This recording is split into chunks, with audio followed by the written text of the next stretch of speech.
먼저 요한복음 1장 23절입니다. 같이 읽습니다. 이르되 나는 선지자 이사야의 말과 같이 주의 길을 곧게 하려고 광야에서 외치는 자의 소리로다 하니라. 이사야 40장 3절 4절입니다. 외치는 자의 소리여 이르되 너희는 광야에서 여호와의 길을 예비하라. 사막에서 우리 하나님의 대로를 평탄하게 하라. 골짜기마다 도두어지며 산마다 언덕마다 낮아지며 고르지 아니한 곳이 평탄하게 되며 험한 곳이 평지가 될 것이요. 아멘.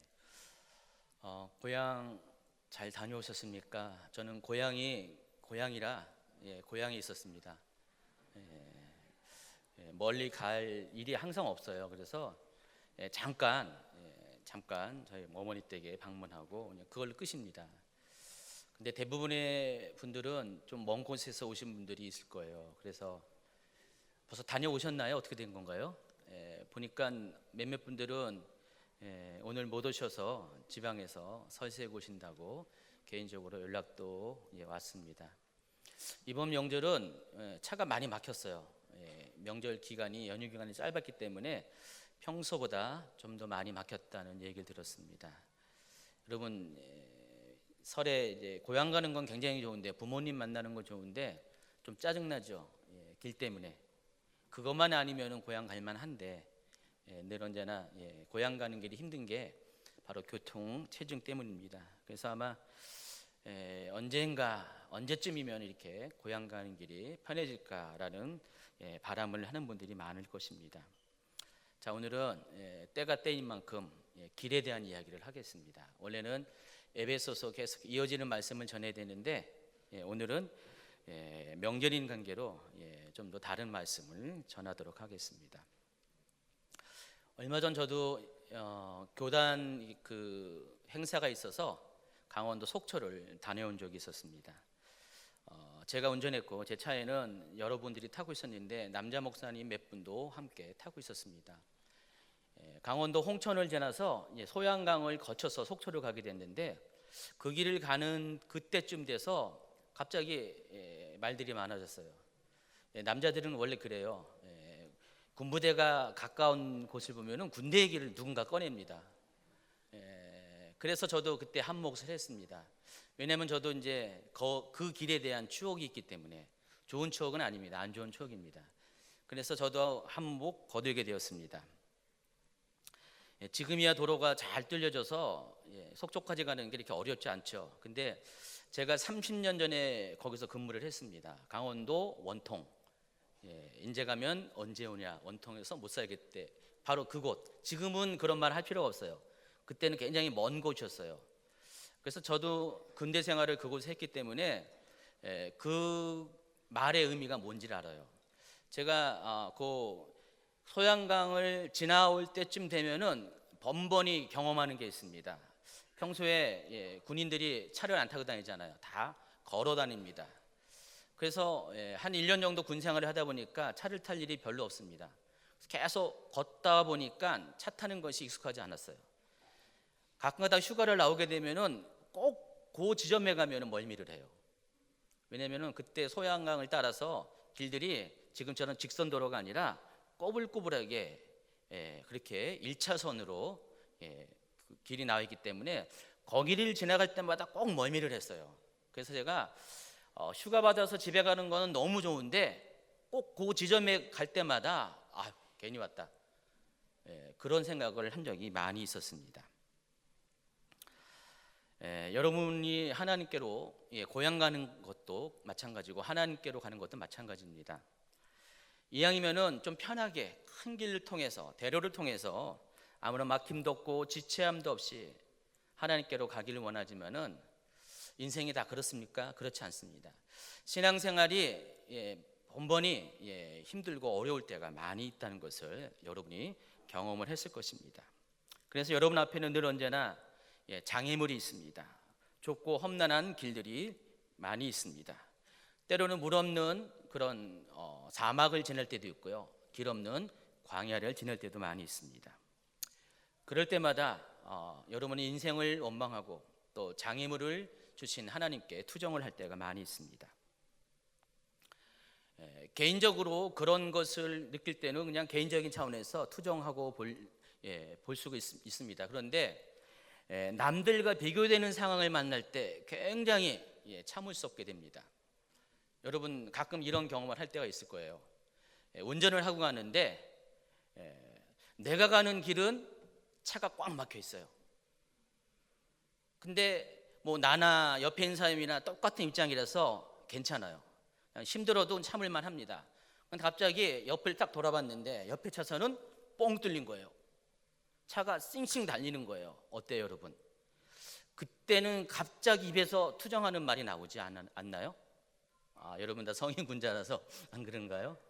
저도 그럴 경험이 많이 있었어요. 너무나 이쪽 길이 막히는데 저쪽 길은 뻥 뚫려 있으면은 너무나 마음이 얹혔습니다. 짜증이 납니다. 또 반대인 경우가 있습니다. 내가 가는 길은 뻥 뚫리고 저쪽 길은 꽉 막히면은 기분이 갑자기 업되는 경험. 그런 거 안 해봤어요? 운전한 분들은 아마 동감을 할 겁니다. 그래서 이런 길을 갈 때 가뜩이나 힘든데 옆에 텅 빈 길을 보면은 쌩쌩 달리는 차들을 보면은 짜증이 날 때가 많이 있습니다. 여러분 주변에 사람들을 볼 때도 비슷한 감정이 있을 때가 많이 있어요.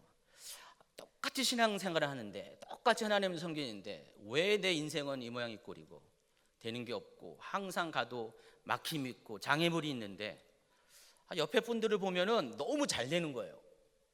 그쵸?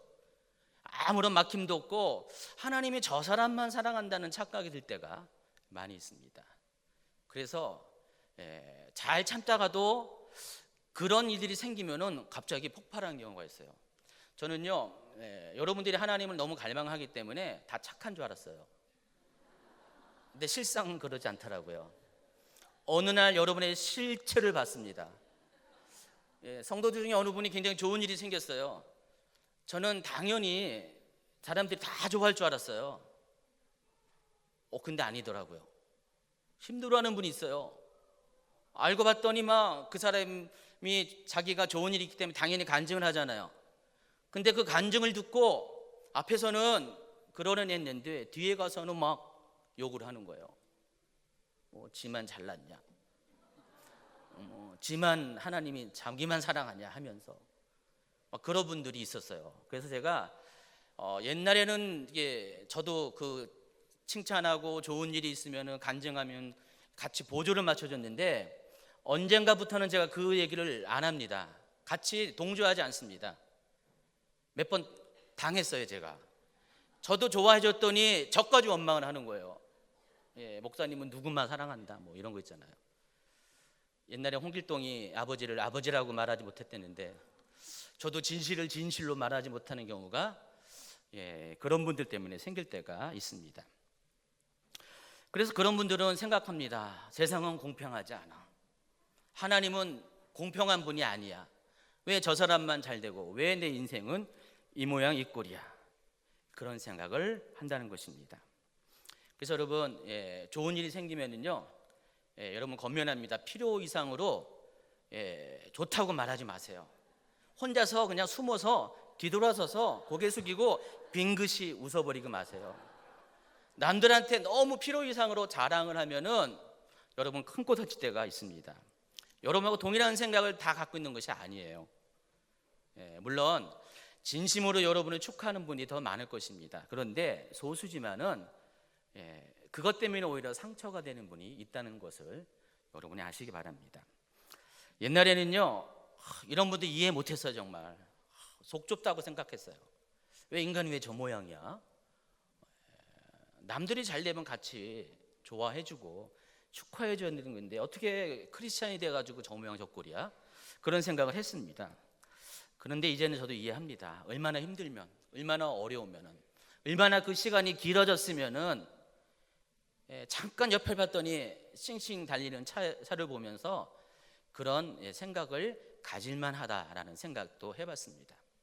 저도 속이 좀 넓어진 거죠. 옛날에 그런 분들 좀 이해가 안 됐는데 어쨌든 여러분 칭찬의 말에도 옆에 사람을 고려하는 그런 좀 배려가 필요하고 여러분이 좋아하는 일, 기쁜 일이 생겼어도 좀 여러분이 주의를 기울여야 한다는 것입니다. 성공보다 실패가 많은 인생을 사는 분들에게는 남들의 성공은 그것이 자신에게는 상처가 되어서 실패의 상황들을 돌파하기 위해서 남들보다 더 많은 노력을 하게 하는 그런 부작용을 만들 때가 있습니다. 이 말이 어려운가요? 갑자기 말을 하다 보니까 어렵게 말한 것 같아요. 다른 것이 아니에요. 가령 여러분 이제 이번에 고향을 갔잖아요. 고향 갔는데 예전에는 몰라가지고 그냥 정식대로 남들 가는 시간에 운전해서 고향에 갔습니다. 근데 몇 번을 다니다 보니까 요령이 생겼어요. 남들 많이 갈 때 가면은 차가 반드시 막힌다는 것을 깨달았다는 것입니다. 솔직히 뭐 6살짜리도 다 아는 건데 여러분 너무 순진해가지고 나중에 그것을 한 10년 지난 다음에 깨달은 분이 있을 겁니다. 그때 어떻게 됩니까? 방법을 생각합니다. 지혜를 가지고 그러면 사람 안 다니는 시간대에 다녀야겠다. 그래서 언제 다닙니까? 아주 밤늦게 아니면은 이른 새벽에. 그래서 고향을 갑니다. 조금 낮죠. 마치 그런 것처럼 실패를 많이 경험한 사람들은요, 남들이 하지 않은 방법으로 뭔가 하나님께 나아가려는 애쓰는 노력을 한다는 것입니다. 그래서 남들 자는 시간에 밤 늦은 시간에 철야를 하면서 기도를 하거나 이른 새벽에 한 번도 빠짐없이 정성을 다해서 기도하는 분들이 있습니다. 이 말을 들으면 또 상처를 받을 거예요. 목사님, 그럼 내가 기도하는 게 상처가 많아서 그런 거냐고. 아니, 그런 건 아니고요. 그런 분들 중에서, 기도 많이 하는 분 중에서 가끔가다 그런 분들이 있다라는 것입니다. 여기 계신 분들 그런 거 없어요? 그래서 이제 그런 분들을 보면은 뭔가 노력을 해야지, 뭔가 하나님 앞에 최선을 다해야지 하나님과의 나와의 그 소통이 열리고 또 하나님께서 나를 특별히 생각해 주실 것이라는 생각을 할 때가 있다는 것입니다. 그러나 그 기도는 최선의 기도는 아니에요. 그 기도는 하나님과의 좋은 관계에서 기도하는 것이 아니라 한을 품고 하는 기도라는 것입니다. 여러분, 아이가 부모님이 뭔가를 안 줄 때 어떻게 됩니까? 때를 쓰잖아요. 성경에 보면은 두 가지 기도가 있어요. 비교가 돼요. 신부의 기도, 과부의 기도. 그런 측면에서 과부의 기도를 말하는 겁니다. 간청을 해야 들어주는, 하나님께서 내가 간청을 해야 때를 써야지 하나님께 들어준다는 생각을 하고 기도하는 분을 가리켜서 과부의 기도라는 것입니다. 실제로 과부가 하는 기도가 아니라 그런 마음을 가지고 하는 기도를 말합니다. 그래서 과부처럼 한을 품고 기도하는 분이 있어요. 어린아이처럼 때를 쓰면서 기도하는 분이 있다는 것입니다. 근데 실은 이게 뭐 이렇게 효과가 없는 것이 아니에요. 하나님은 기도 안 하는 것보다 그렇게 기도하는 분들을 기도를 들어준 것 사실입니다. 그러나 이왕이면은 여러분이 친밀한 가운데 신부처럼 하나님께 기도의 양은 적을지라도 정말 친밀한 가운데 하나님께 드려지면 그 기도를 응답받는 그런 여러분이 되기를 축원합니다. 어찌되었든 인생을 사는 것이 아주 쉽지가 않습니다. 넉넉하지가 않습니다. 그리고 하나님께 나아가는 것도 이론적으로 쉬운 게 아니에요. 정말 어려워요. 실상은 굉장히 어렵습니다. 많은 분들이 교회를 다니게 되면 신앙생활하면은 고생 끝 행복 시작이라고 착각을 합니다. 결론적으로는 그것이 맞아요. 그러나 그 결론에 이르기까지 반드시 과정이 있다는 것을 여러분이 기억해 주시기 바랍니다. 실제로는 여러분이 예수를 믿고 나서 어렵고 힘든 시간들이 더 빨리 찾아온다는 것을 아시기 바랍니다. 그래서 누구든지 하나님께 나아가는 사람들은 반드시 통과해야 될 곳이 있다는 것을 아셔야 돼요. 그 길을 성경에서는 사막의 길, 광야의 길로 우리에게 알려주고 있습니다. 명절 때 고향을 가기 위해서 부모님 만나기 위해서 반드시 통과해야 되는 그 짜증나고 막히는 길이 있는 것처럼 하나님께로 갈 때에도 반드시 거쳐야 되는, 본향을 향하는 사람들에게는 반드시 거쳐야 될 그런 연단과 시험의 길이 있다는 것을 여러분이 아셔야 됩니다. 자, 오늘 말씀을 전하기 전에 먼저 시편 84편의 말씀을 먼저 전해드리겠습니다. 시편 84편에는 복 있는 사람에 대한 이야기가 실려져 있습니다. 한번 자막이 띄워질 겁니다. 시편 84편 5절 읽도록 하겠습니다. 주께 힘을 얻고 그 마음에 시온의 대로가 있는 자는 복이 있나이다. 여러분 이 말씀 굉장히 좋아하는 아마 시편 말씀일 겁니다. 자, 근데 이 구절을 히브리 문법에 맞춰서 읽게 되면은 그 문장의 순서가 바뀐다는 것을 여러분이 아실는지 모르겠습니다. 이 문장은 원래 감탄문으로 시작하는 거예요. 영어 성경에 보면은 여러분이 히브리어 몰라도 영어 성경 보면은 바로 여러분이 눈으로 확인할 수가 있어요. 그래서 이 문장은 복이 또다 시온의 대로가 있는 자여라고 시작합니다. 지난번 제가 시편 1편 1절도 설교를 해드렸는데 시편 1편 1절도 마찬가지예요. 거기도 똑같이 순서가 감탄문으로 시작해요. 그래서 시편 1편 1절을 읽어드리면 이렇습니다. 복이 또다 악인들의 길을 따르지 아니하고 죄인들의 길에 서지 아니하며 오만한 자들의 자리에 앉지 않는 자여. 그래서 복이 또다가 먼저 시작돼요. 영어로 하면은 blessed are 이렇게 나갑니다. 감탄문이에요. 근데 여기에서 이 시편 84편 5절에서 시온의 대로가 의미하는 것은 하나님께로 가는 믿음의 길, 신앙의 길을 의미합니다. 여기서 시온은 하나님 성전이 있는 시온산, 성전산을 가리킵니다. 그리고 대로라는 것은 그곳까지 가는 도달하는 예루살렘까지 가는 길을 가리킵니다. 근데 마음에 시온의 대로가 있는 사람은 복이 또다라고 말씀하셨습니다. 이 말은 자기의 인생에 오직 하나님만을 따르는 삶을 살기로 결단하고 그 길을 가는 사람에게 복이 있다라는 말로 이해할 수가 있습니다. 왜 그럴까? 그 이유가 6절과 7절에 나와 있습니다. 한번 읽어볼까요? 그들이 눈물 골짜기로 지나갈 때 그곳에 많은 샘이 있을 것이며 이른 비가 복을 채워주나이다. 그들은 힘을 얻고 더 얻어 나아가 시온에서 하나님 앞에 각기 나타나리이다. 왜 마음에 시온의 대로가 있는 사람이 복이 있습니까? 그 길을 걷는 자에게는 그들이 어디 있든 간에 눈물 골짜기를 지나갈 때라도 그것에 많은 샘이 있을 것이고 이른 비가 복을 채워줄 것이기 때문에 그 결과 그들은 힘을 얻고 더 얻어 나아가 시온에서 마침내 하나님 앞에 서게 될 것이기 때문에 그래서 복이 있다라고 말씀을 하고 있습니다. 여기서 이 눈물 골짜기가 무엇을 의미하는가 정확하진 않았어요. 추정할 따름입니다. 그런데 대개 많은 분들이 이 눈물 골짜기를 박하 골짜기라고 말합니다. 박하가 아니라 박하예요. 받침이 없습니다. 박하 골짜기. 이 박하 골짜기라는 이름이 지어진 데는 두 가지 이유가 있습니다. 첫 번째는 요 지역에 박하라는 나무가 많이 있대요. 어느 번역에서는 발삼나무라고 합니다. 제가 그래서 이번에 한번 거기 일정이 없는데 한번 가보려고요. 두 주 후에 이제 이스라엘 갈 때 선교사님한테 거기 좀 가게 해달라고 부탁을 할 겁니다. 확인할 게 있어요. 왜냐면은 책을 봤더니 여러 가지 봤더니 서로 말이 달라요. 서로 다른 말을 해요.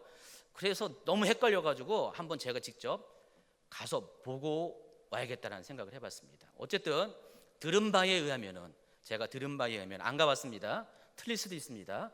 들은 바에 의하면은 여기가 박하 골짜기래요. 그래서 거기에는 박하라는 이름의 나무가 많이 있다고 합니다. 근데 이 박하라는 그 단어의 뜻이 있어요. 울음이란 뜻이에요. 그러니까 눈물이란 뜻이에요. 그래서 어느 번역에서는 직접적으로 그냥 눈물 골짜기로 번역을 하고 또 어느 번역에서는 그냥 박하 골짜기라고 직접적으로 그 이름을 사용하기도 합니다. 근데 그 이유가 전부가 아닙니다. 실은 그곳이 메마른 골짜기입니다. 건조한 골짜기입니다. 뜨겁고 건조한 골짜기라는 것입니다. 그래서 그곳을 지나게 되면은 한마디로 눈물이 나올 수밖에 없기 때문에 그런 의미에서 그것을 눈물 골짜기라고 부르고 있다는 것입니다. 그런데 누군가 예루살렘 성에 있는 성전산에 있는 시온산에 있는 하나님의 집에 가기 위해서는 그것을 통과해야 됩니다. 그 골짜기를 통과해야 된다는 것입니다. 그래서 그 눈물 골짜기는 박하 골짜기는 하나님의 임재가 있는 예루살렘 성전으로 가는 필수 코스라는 것입니다. 여러분의 신앙생활도 마찬가지예요. 여러분의 인생도 마찬가지입니다. 여러분 모두에게 만약에 뚜렷한 하나님을 향한 뚜렷한 인생의 목표가 있다면은 여러분에게는 반드시 통과해야 될 필수 코스가 있다는 것입니다. 그것이 어디라고요?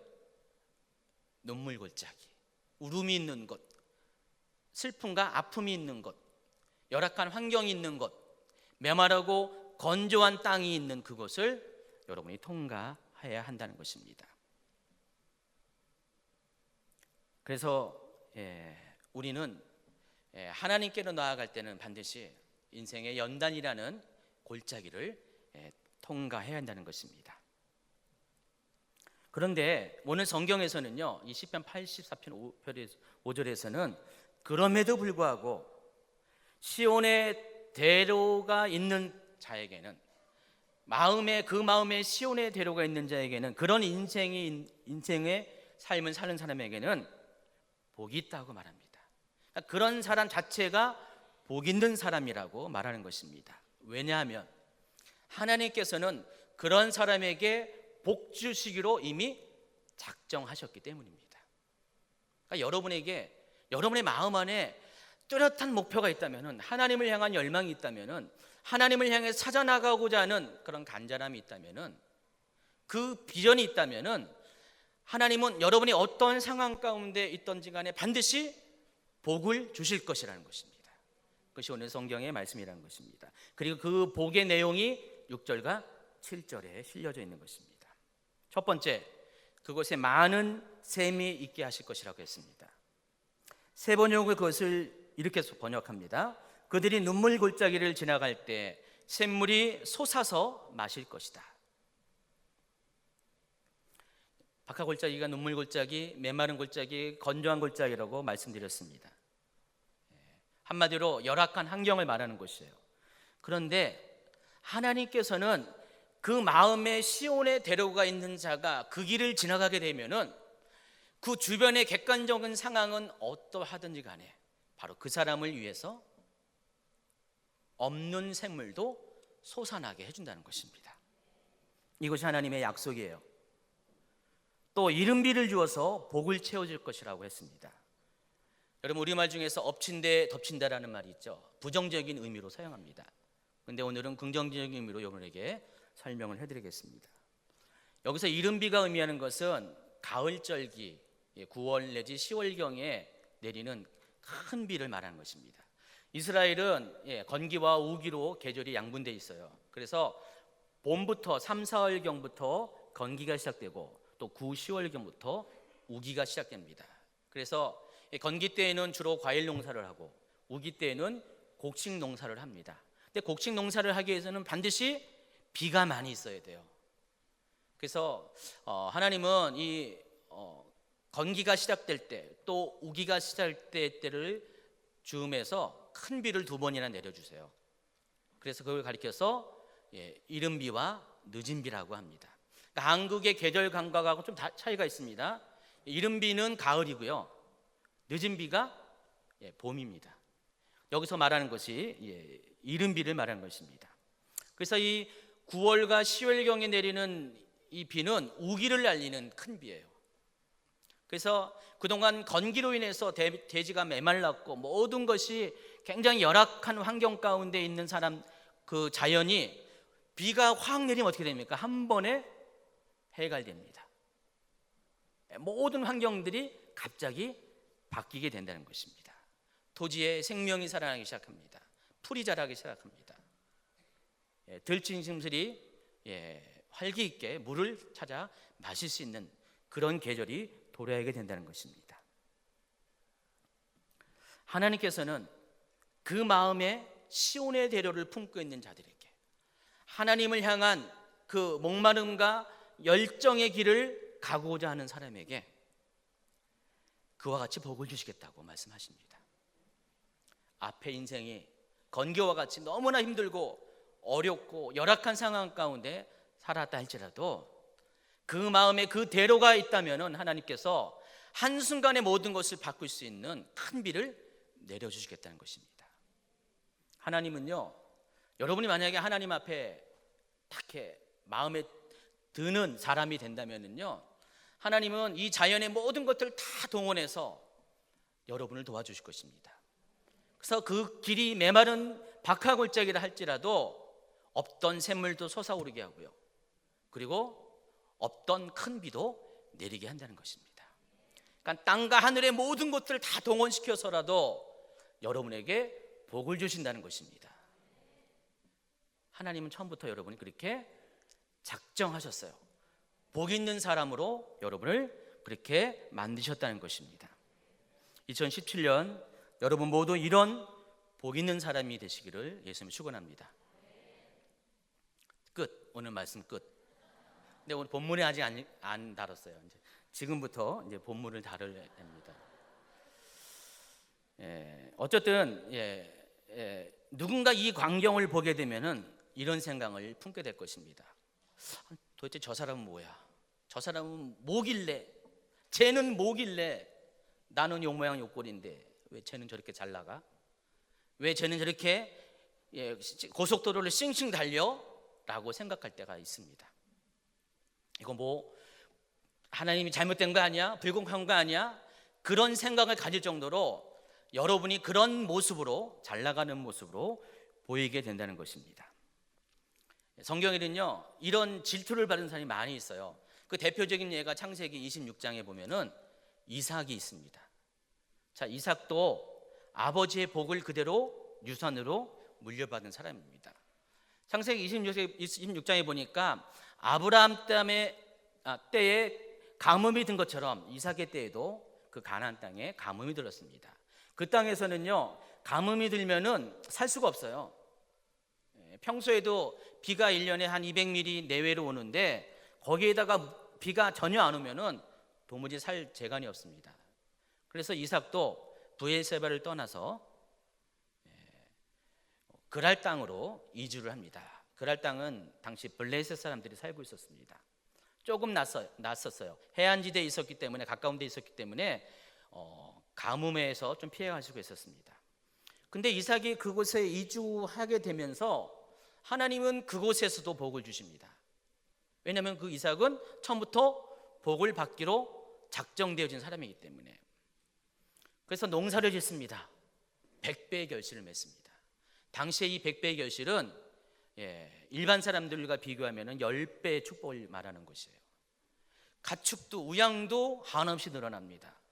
더군다나 물이 귀한 곳에서 우물을 파면은 파는 족족 우물이 발견됩니다.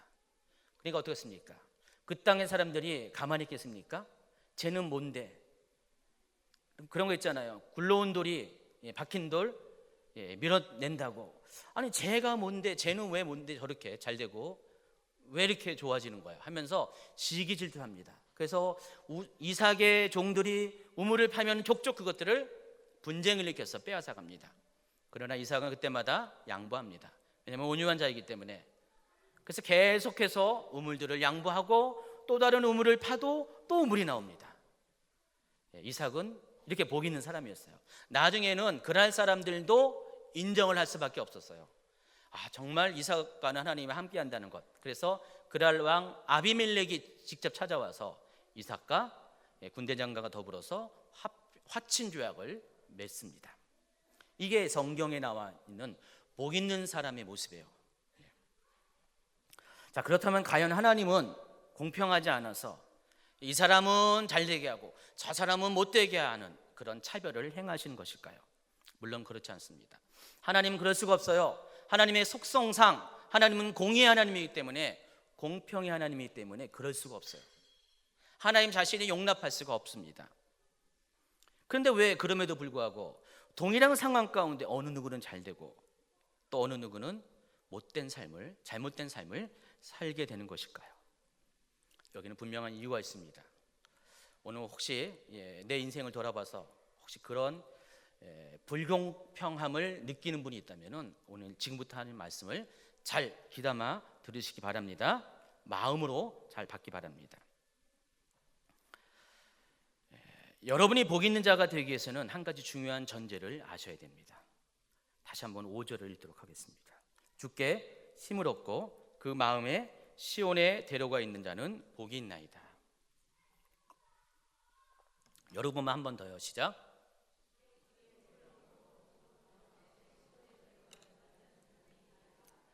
자, 여기에서 한 가지 여러분이 놓치지 말아야 될 아주 중요한 것이 있습니다. 시온에 데려라고 하지 않고 뭐라고 했어요? 마음에, 그 마음에 시온에 데려가 있는 자라고 그랬어요. 흠정역에서는 이것을 이렇게 설명합니다. 주 안에서 힘을 얻는 자는 복이 있나니 그의 마음 안에 그것들의 길들이 있나이다 그랬습니다. 중요한 것은 마음이에요. 그러니까 여러분이 땅과 하늘의 모든 복을 받기 위해서는 여러분의 마음 안에 시온에 데려가 있어야 한다는 것입니다. 그것이 있고 없느냐에 따라서 동일한 환경 가운데서도 누구는 복이 있고 누구는 복이 없는 사람이 될 수가 있다는 것입니다.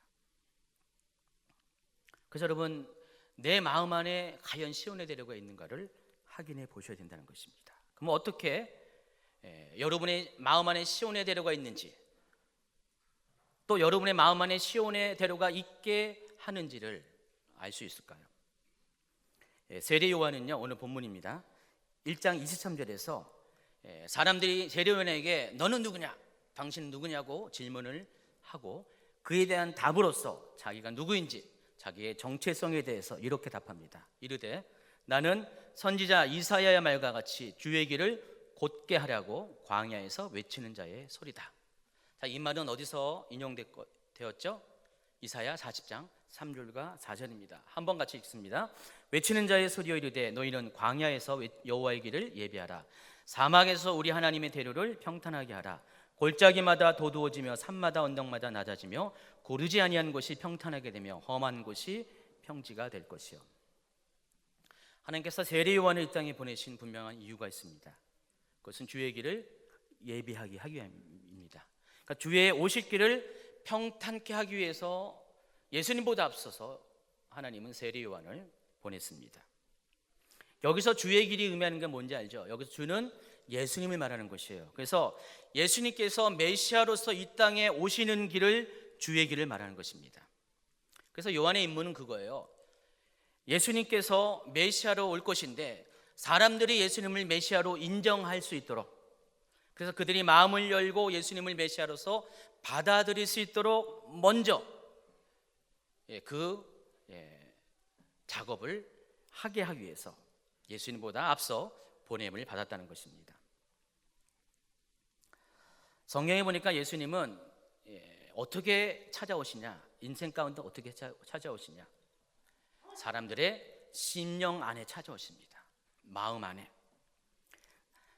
예수님은 사람들의 심령 안에 놓여진 마음의 길을 따라서 우리 가운데 찾아오신다는 것입니다.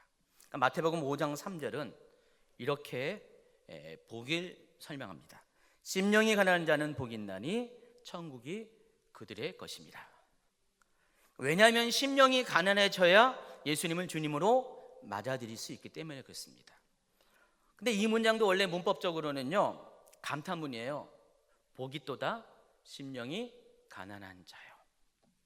또 마태복음 5장 8절에서도요, 마음이 청결한 자는 복이 있나니 그들이 하나님을 볼 것이라 그랬습니다. 마찬가지로 이것도 복이 또다 마음이 청결한 자요. 왜냐하면은 하나님을 보게 되기 때문이다.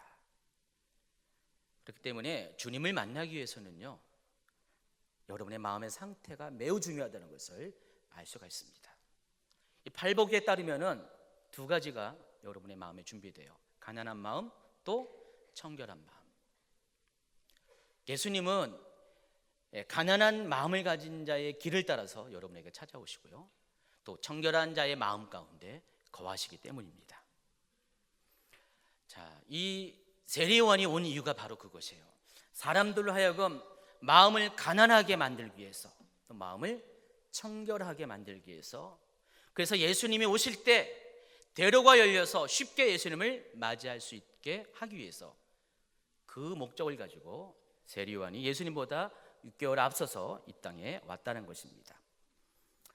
자, 4절에는요, 주의 길을 예비하는 구체적인 방법이 설명되어 있습니다. 골짜기마다 도두어지며 산마다 언덕마다 낮아지며 고르지 아니한 곳이 평탄하게 되며 험한 곳이 평지가 될 것이요.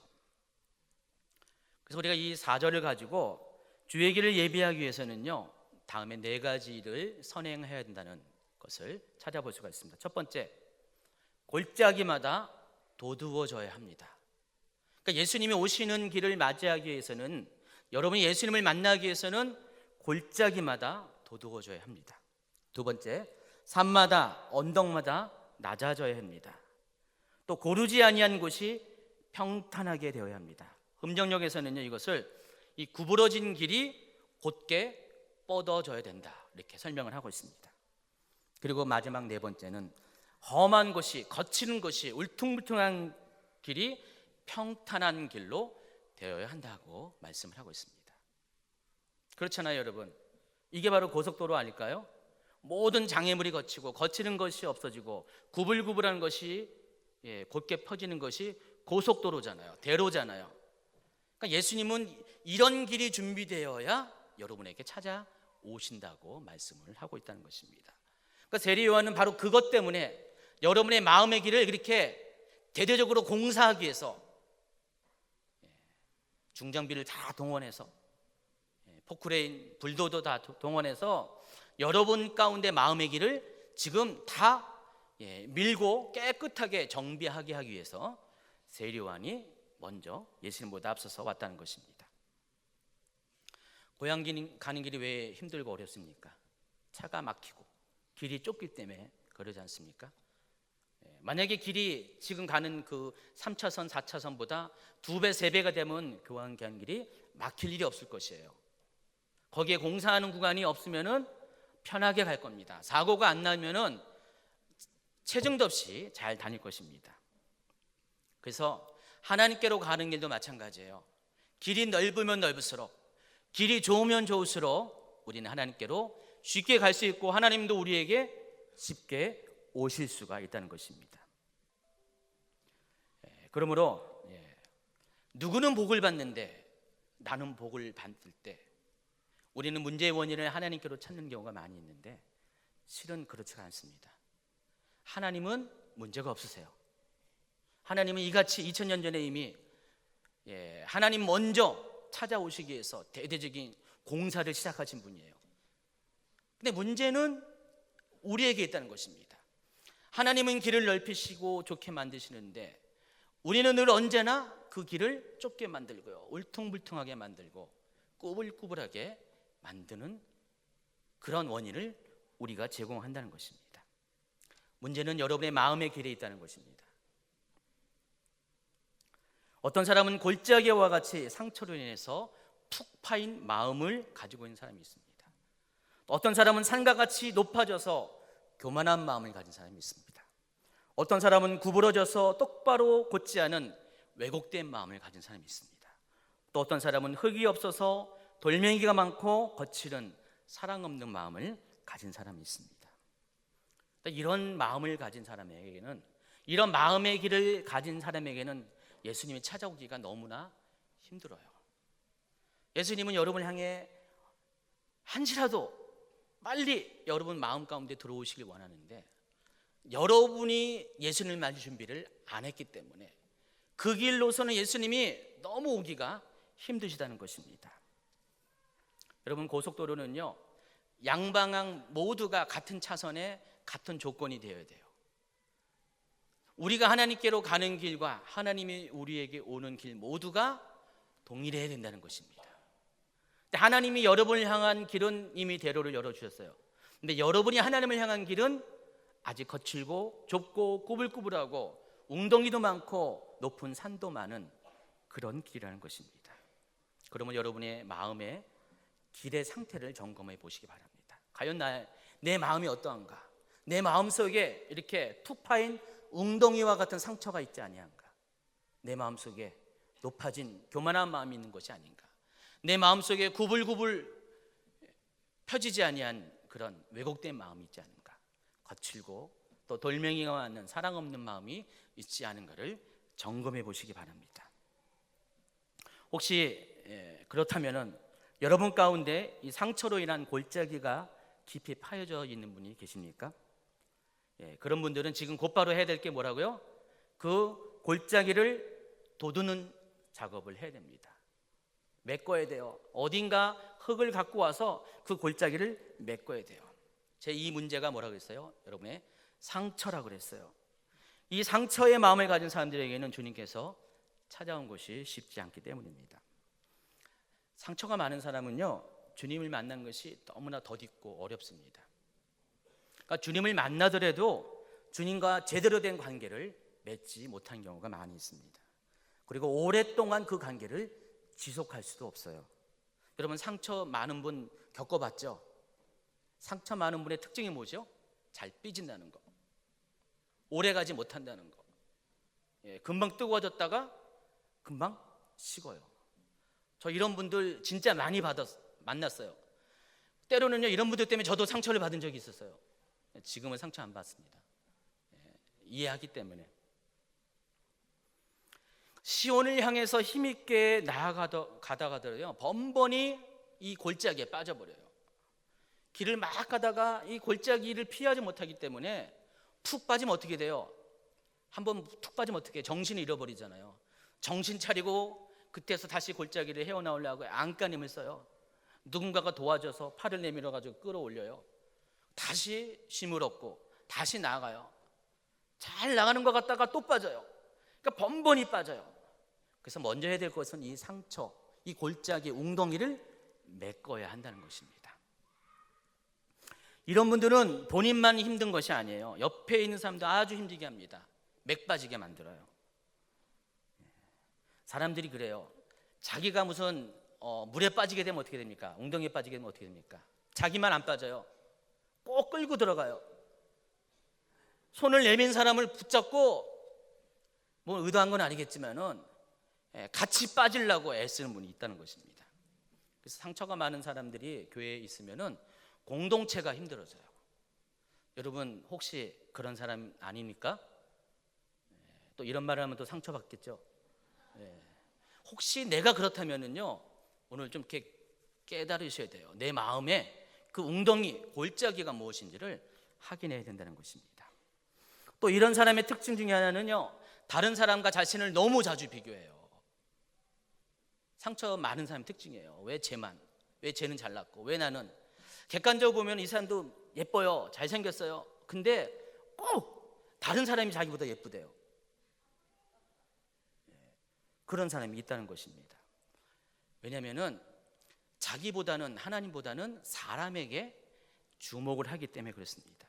그래서 내 가는 길이 어느 순간 뚫려 있는 것도 모르고요, 옆에 차선이 싱싱 달리는 것만 자꾸만 봐요. 나는 이미 잘 가고 있는데도 계속 요것만 주목해가지고요, 불평과 불만을 토로한다는 것입니다.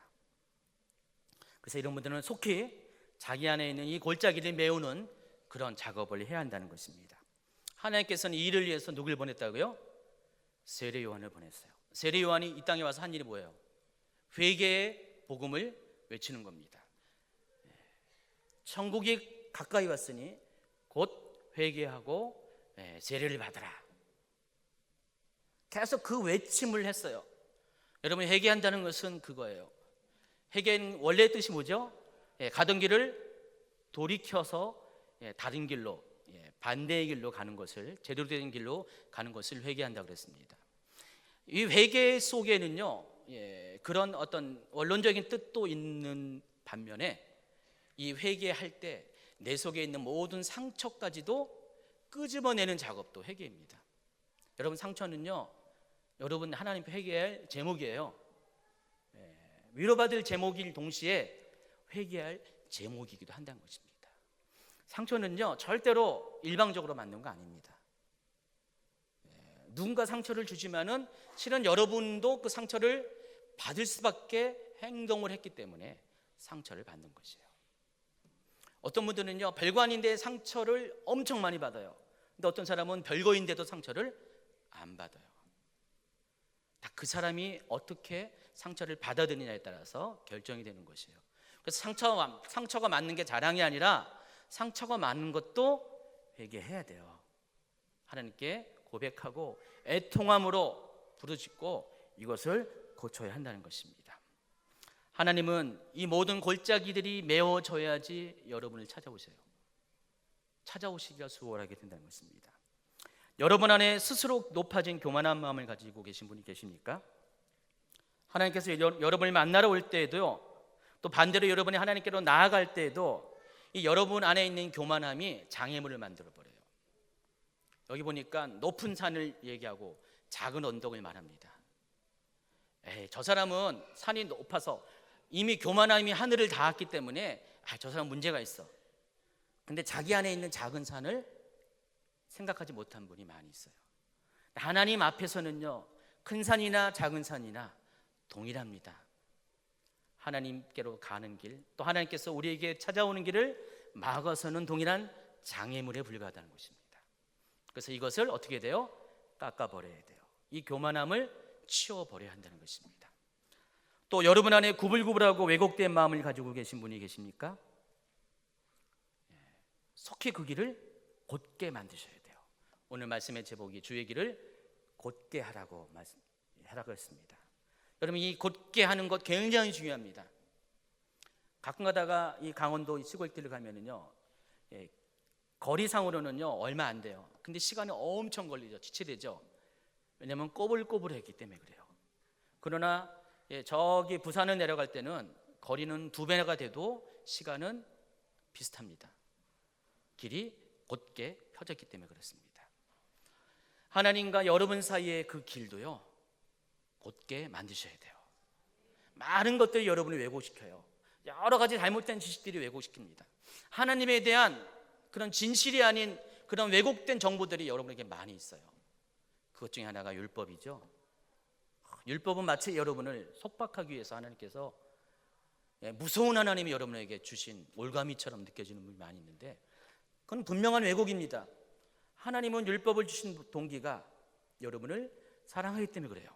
여러분이 위험에 빠지지 않도록 어떤 경계를 정해주기 위해서 율법을 주신 것이에요. 근데 그것을 왜곡해요.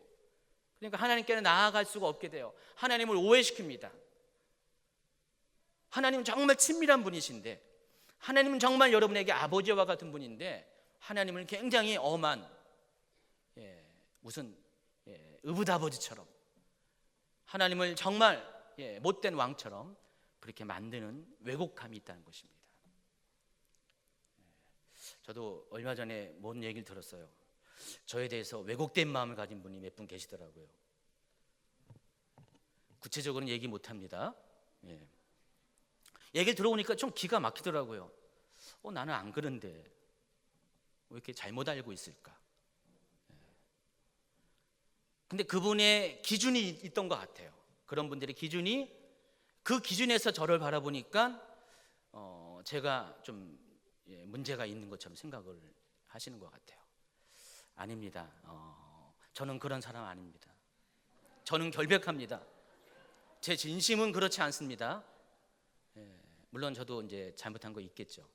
근데 여러분 속에 그런 왜곡된 것이 혹시 있다면은 그것도 좀 제발 좀 발견해 주세요. 그 제발 좀 공사 좀 해주세요.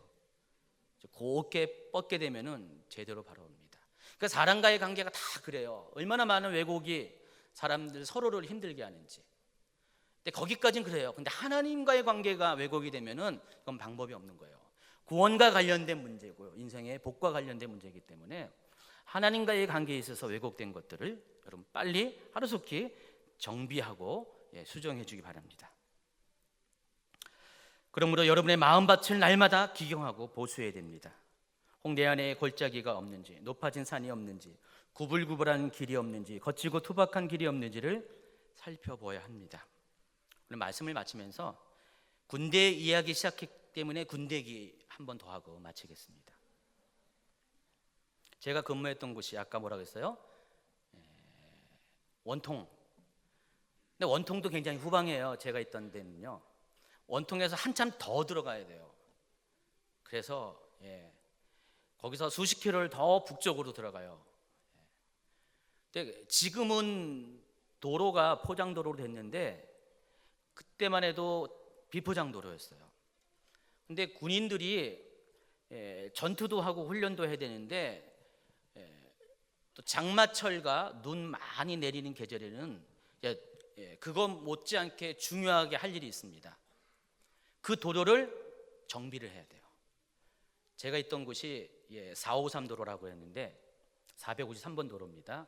왜 원통인지 아세요? 거기서부터 그 길 쭉 따라가면은 원산까지 가기 때문에, 원산과 통한다 해서 원통입니다. 이거 군사 비밀 아닌가?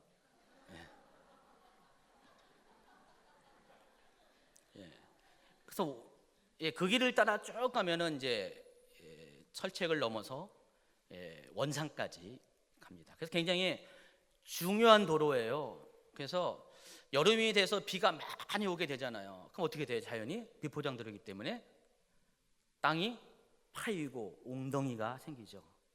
그럼 군인들이 해야 되는 게 뭐예요? 전투도 해야 되지만은 나와서 삽질을 하는 거죠. 그래서 삽질이라는 말이 거기 나온 거예요. 삽질을 해서 그 웅덩이를 메꾸는 작업을 해야 돼요. 그러니까 장마철 되면 아주 피곤해요. 훈련도 받아야 되고 교육도 받아야 되고 거기다가 삽질까지 해야 되니까. 겨울 되면 어떻게 됩니까? 눈이 엄청 많이 와요. 기본적으로 한 30cm는 와요. 거기는. 옛날 제가 사진이 있는데 보니까 한 허벅지까지 눈 올 때 찍은 사진이 있었어요.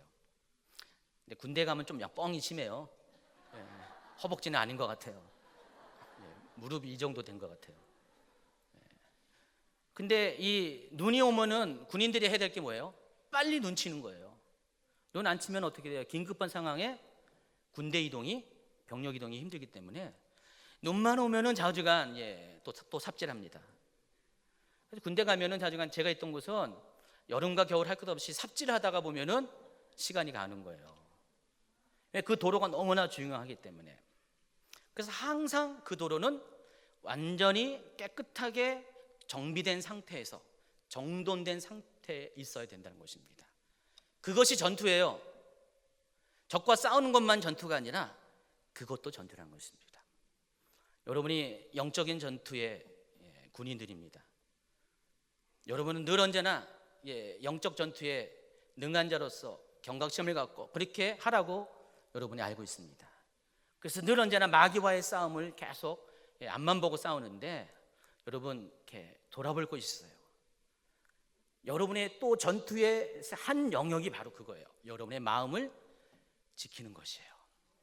그러니까 여러분의 마음의 상태를 항상 잘 정돈된 상태로 만드는 것도 아주 중요한 영적인 전투라는 것입니다. 만약에 그러지 않으면은 주님이 여러분 가운데 비상시에 올 수가 없어요. 여러분이 갑자기 비상시에 SOS 하잖아요. 긴급 기도하잖아요. 근데 주님이 오고 싶어도 도로가 그 모양이 되니까 올 수가 없는 거예요.